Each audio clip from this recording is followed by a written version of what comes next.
విద్యార్థులు task force పోలీసులు తీసుకువెళ్లి కుట్టడం దేశ చరిత్రలో తెలంగాణలోనే జరిగిందని బీజేపీ నేత హుజూరాబాద్ ఎమ్మెల్యే ఈటెల రాజేందర్ అన్నారు. కాకతీయ యూనివర్సిటీ విద్యార్థులు పోలీసులతో దారుణంగా కొట్టించిన ఘనతను దేశం మొత్తం చూస్తుందని చెప్పారు. విద్యార్థులు కొట్టిన తీరు చూసి న్యాయమూర్తి ఆశ్చర్యపోయారని, విద్యార్థులు ఇంత తీవ్రంగా కొట్టిన ఘనత కేసీఆర్ ప్రభుత్వానికే దక్కుతుందని చురుకులంటించారు.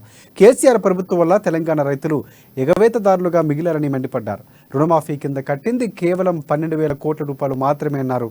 సమయానికి డబ్బులు చెల్లించకపోవడం వల్ల రైతులు వడ్డీ పెరిగిందంటూ ఆవేదన వ్యక్తం చేశారు.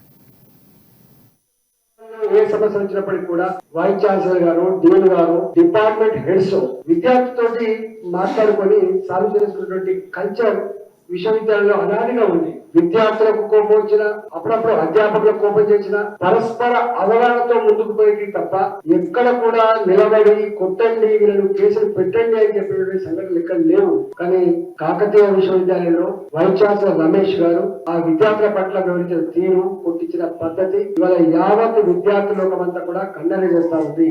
ఇది కేసీఆర్ రాజ్యంలో మొట్టమొదటి సంఘటన కాబట్టి ఆనాడు సమైక్య రాష్ట్రంలో తెలంగాణ ఉద్యమాలు అంతా ఇడిచిపడుతున్న సందర్భంలో కూడా ఇట్లాంటి సంఘటన ఎక్కడ జరగలేదు. సాంకేతిక గా పోలీసులు అప్పుడప్పుడు వేసిన సందర్భాలున్నాయి, లాఠీచార్జ్ చేసిన సందర్భాలున్నాయి, అందరు బుల్లెట్లు వేసిన సందర్భాలున్నాయి తప్ప ఇట్లా పట్టుదలగా తీసుకపోయి కొట్టండి, వీళ్ళని ఉసపెట్టడం చెప్పే సందర్భాలు లేవు.